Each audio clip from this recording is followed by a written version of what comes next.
आप देख रहे हैं लाख टक्के की बात। नमस्कार, मैं हूं अजय कुमार। सबसे पहले दिन भर की 10 बड़ी खबरें। दिल्ली और हरियाणा के अलावा यूपी में भी कोरोना वायरस महामारी घोषित। सीएम योगी ने सभी स्कूल कॉलेज को 22 मार्च तक बंद रखने के दिए आदेश। यूपी में अब तक 11 मामले आ चुके हैं सामने।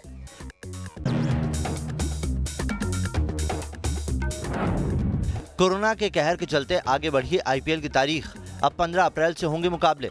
पहले 29 मार्च से शुरू होना था टूर्नामेंट।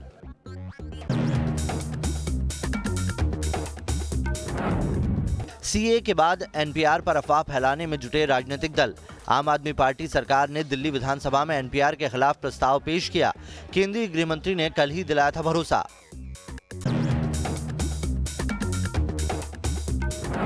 आम आदमी पार्टी के विधायक शोएब इकबाल का नफरत भरा बयान वायरल। कहा, कौम के लिए किसी भी हद तक जाऊंगा। सोशल मीडिया में वायरल हुआ वीडियो।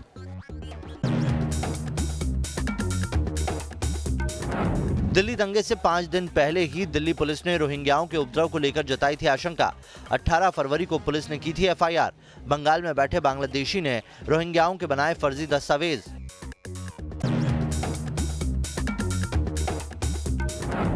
आईबी कर्मचारी अंकित हत्याकांड आरोपी सलमान को 4 दिन की पुलिस रिमांड। आरोपी ने कबूला जुर्म। 300 चाकू मारने की भी बात कबूली। अंकित को काले कपड़े में ढककर ताहिर हुसैन की बिल्डिंग में ले गए थे। हत्या में थे 6 लोग शामिल। फारूक अब्दुल्ला की हुई सशर्त रिहाई। नजरबंदी हटने के बाद पहली बार मीडिया के सामने आया फारूक अब्दुल्ला। कहा, घाटी में कैद सभी लोगों को रिहा किया जाए।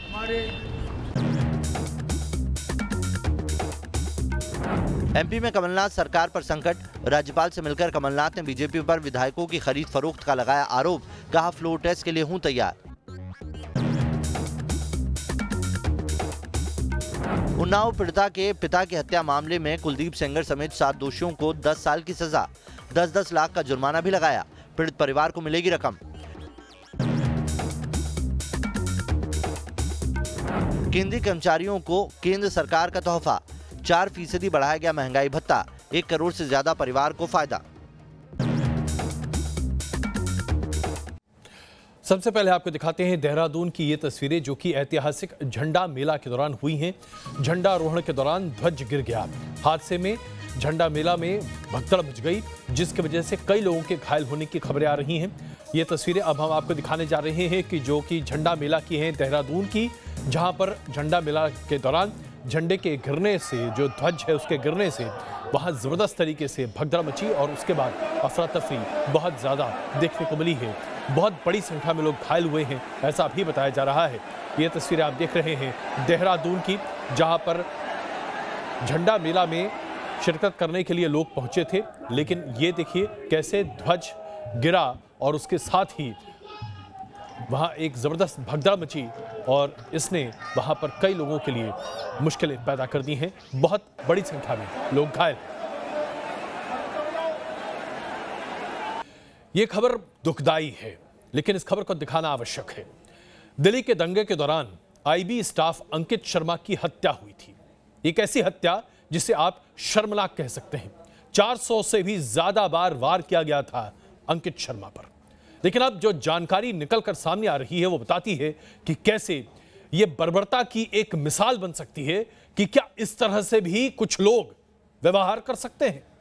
सलमान नाम के एक व्यक्ति की जबानी आपको सुनाते हैं कि किस तरह से एक होनहार नौजवान पुलिस अधिकारी की हत्या की गई।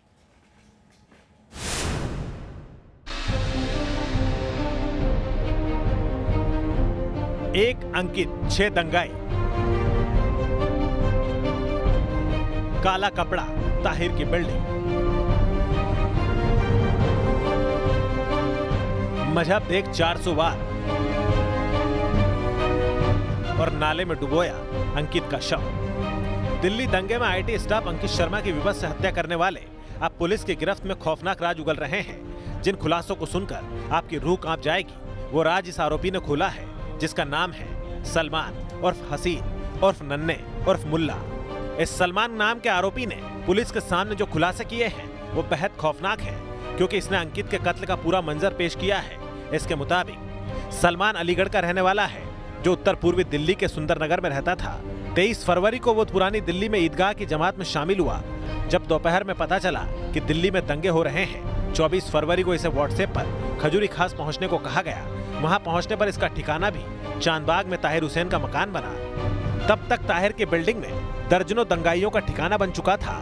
दंगाई यहां से पत्थरबाजी कर रहे थे, पेट्रोल बम फेंक रहे थे। तभी 25 फरवरी को अंकित शर्मा इन दंगाइयों की चपेट में आ गया।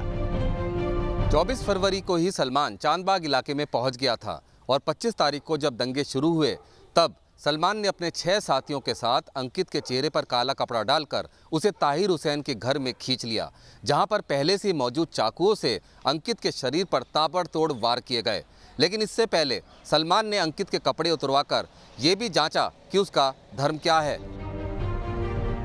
कत्ले के आरोपी सलमान के बयान की पुष्टि घटना के चश्मदीद का बयान भी करता है, जिसकी आंखों के सामने अंकित को ताहिर की बिल्डिंग में ले जाया गया था।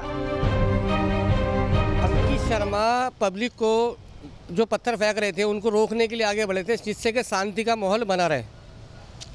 आगे जब ताहिर हुसैन की बिल्डिंग तक वो आए हैं, उन्होंने पब्लिक ने उन्हें पकड़ा है। पकड़ते ही मारना शुरू कर दिया है। मारते मारते उन्हें ताहिर हुसैन की बिल्डिंग के अंदर लेके गए हैं। पुलिस की मौजूदा पूछताछ के मुताबिक अब तक जो खुलासे हुए हैं और जो सबूत पुलिस ने इकट्ठा किए हैं, उससे जाहिर होता है कि अंकित की हत्या ताहिर के घर में की गई। अंकित को हिंदू जानकर ही मारा गया। अंकित के कत्ल में 6 कातिल शामिल थे। अंकित के शरीर पर सैकड़ों चाकू मारे गए। सलमान नाम के इस कत्ल के आरोपी ने बताया है कि अंकित के कत्ल की बात फोन से अपने भाई और भाभी को भी बताई थी। सलमान के मोबाइल को पुलिस ने फॉरेंसिक जांच के लिए भेजा है। सूत्रों के मुताबिक सलमान के मोबाइल में कुछ ऐसे व्हाट्सएप ग्रुप थे जिनके जरिए दंगाइयों को इकट्ठा करने और दंगा करने की साजिश रची गई थी। कॉल डिटेल्स के मुताबिक सलमान ने अंकित की हत्या के बाद अपने परिजनों को फ़ोन करके बताया था कि उसने एक लड़के की हत्या कर दी है। जिस समय अंकित शर्मा की हत्या हुई थी उस समय सलमान के फ़ोन की लोकेशन भी मौके पर ही मिली थी।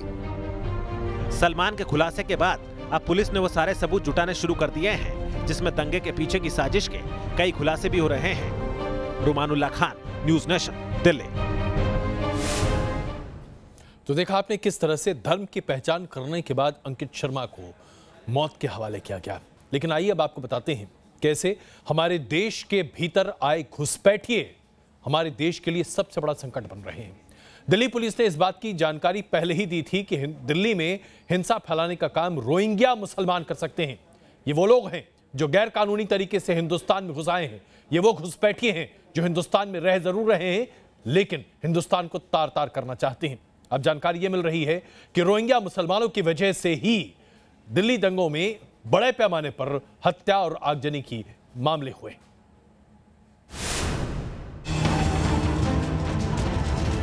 क्या दिल्ली को जलाने की साजिश में शामिल थे रोहिंग्या मुसलमान?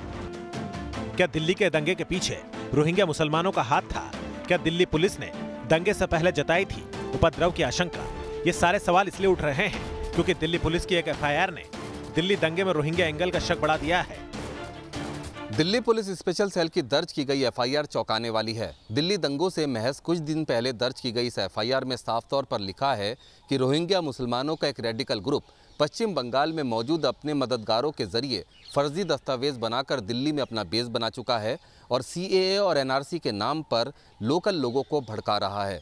मतलब साफ है कि ये लोग दिल्ली दंगों की स्क्रिप्ट लिख रहे थे।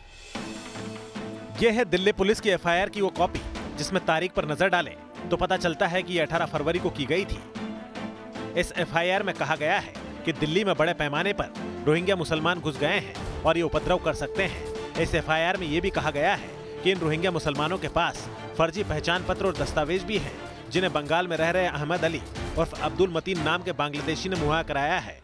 दिल्ली पुलिस की इस एफआईआर को माने तो कहा म्यांमार से भगाए गए रोहिंग्या मुसलमान जो पश्चिम बंगाल के रास्ते भारत में घुसे, उन्हें बंगाल में बैठे बांग्लादेशी ने फर्जी पहचान पत्र मुहैया करवाया और इन पर दिल्ली में दंगे कराने का शक है। दिल्ली पुलिस स्पेशल सेल ने रोहिंग्याओं के रेडिकल ग्रुप के भारतीय फर्जी दस्तावेज बनाने वाले पश्चिम बंगाल में मौजूद उनके मददगारों की पहचान कर ली है। बताया जा रहा है कि ये सभी बांग्लादेशी नागरिक हैं। इस मामले की जांच दिल्ली से कई राज्यों तक होती हुई बांग्लादेश के टेरर कैंप तक जाती दिख रही है। दिल्ली के दंगे में रोहिंग्या मुसलमानों की भागीदारी को लेकर सियासी आरोप पहले भी लगते रहे हैं, लेकिन पहली बार दस्तावेजी सबूत सामने आ रहे हैं। जिससे रोहिंग्याओं पर शक बढ़ता जा रहा है। अब देखना होगा कि दिल्ली पुलिस दंगे के पीछे की रोहिंग्या साजिश का सच सामने ला पाती है या नहीं। रुमानुल्लाह खान, न्यूज़ नेशन, दिल्ली। इस बात में कोई दो राय नहीं है कि जब तक शोएब इकबाल नाम के लोग हिंदुस्तान में रहेंगे तब तक हिंदुस्तान में अमन चैन नहीं आ सकता। ये ऐसे लोग हैं जो राजनीति का चोला पहनते हैं लेकिन करते हैं धर्म आधारित राजनीति। शोएब इकबाल ने दिल्ली में यह चैलेंज दिया है। उनका यह कहना है कि कौम से बढ़कर कुछ नहीं है, देश बाद में आता है, सबसे पहले कौम, और इसलिए कौम को बचाना जरूरी है। देश जलता है तो जलता रहे।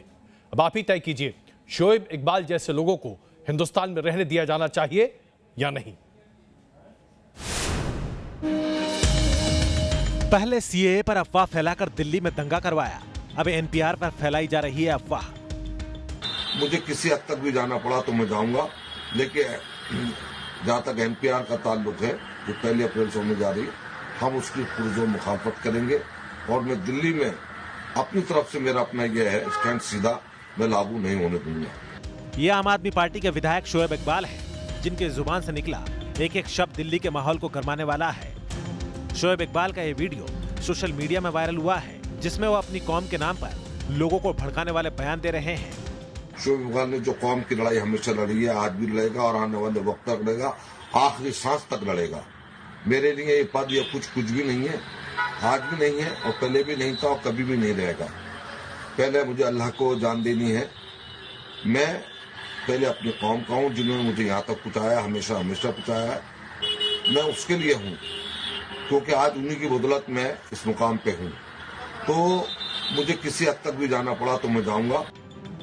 शोएब इकबाल एनपीआर पर मुसलमानों को भड़का रहे हैं, तो आम आदमी पार्टी ने भी एनपीआर के खिलाफ दिल्ली विधानसभा में प्रस्ताव पेश किया। केजरीवाल सरकार के मंत्री गोपाल राय ने आरोप लगाया कि एनपीआर से देश में ज्यादातर लोग परेशान होंगे। एनआरसी को लेकर समाज में भय और दहशत का माहौल है। उनका मानना है कि जो अपनी नागरिकता नहीं साबित कर पाएंगे उन्हें डिटेंशन सेंटर किया जाएगा। और ये कहीं ना कहीं आम आदमी पार्टी की रणनीति का हिस्सा है कि सांप्रदायिकता को बढ़ावा दिया जाए, फैलाया जाए। वो बहुत ही दुख है उस तरह के बयानबाजी से, क्योंकि उससे दिल्ली का माहौल खराब होता है। एनपीआर के बहाने शोएब इकबाल झूठ और अफवाह की आड़ में सरकार को चैलेंज दे रहे हैं, जबकि गृह मंत्री अमित शाह साफ कर चुके हैं कि एनपीआर में न तो डी लिखा जाएगा, न कोई दस्तावेज मांगा जाएगा। और एनपीआर में कोई डॉक्यूमेंट मांगा नहीं जाएगा। एक दूसरा, जो इंफॉर्मेशन आपके पास नहीं है वो आप नहीं दे सकते हो। और तीसरा, कोई डी भी, मैं कह रहा हूं गृह मंत्री नाते राज्यसभा के पटल पर कह रहा हूं कि कोई डी लगने वाला नहीं। ऐसे में सवाल है कि क्या फिर से दिल्ली में अफवाह के नाम पर आग भड़काने की कोशिश हो रही है, और क्या इसमें केजरीवाल की पार्टी शामिल है, क्योंकि इसके प्रस्ताव का यही मतलब है। T news nation.